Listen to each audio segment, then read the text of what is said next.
এখানে দেখো বিট নিয়েছি, আর একটা গাজর নিয়েছি, আর এখানে একটা আমলকি নিয়েছি, আর এখানে হলুদ নিয়েছি, আর এখানে আদা নিয়েছি। এবার এগুলো আমি ছোটো ছোটো করে কেটে তারপরে নিয়ে আসছি।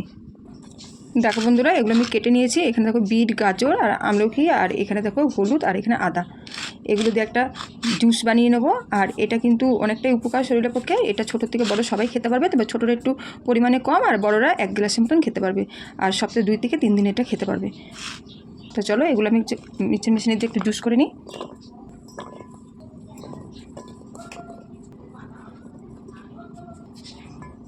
হলুদ দিয়ে দিলাম, আদা দিয়ে দিলাম, সামান্য একটু জল দেবো, নাহলে এটা ভালো মতন পেস্ট হবে না। দেখো বন্ধুরা, এরকমভাবে মিহি করে এখন পেস্ট করে নিয়েছি।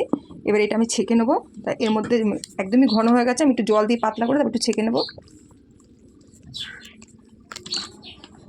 আমি এরকম গ্লাসের উপরে একটা নেট দিয়েছি, নেটের উপরে এরকম করে ঢেলে ভালো করে ছেঁকে নেবো।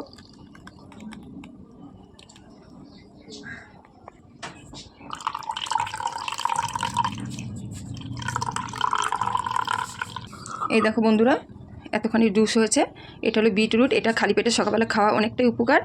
স্কিন ভালো থাকে, পেট ভালো থাকে, আর আরও অনেক উপকার হয়।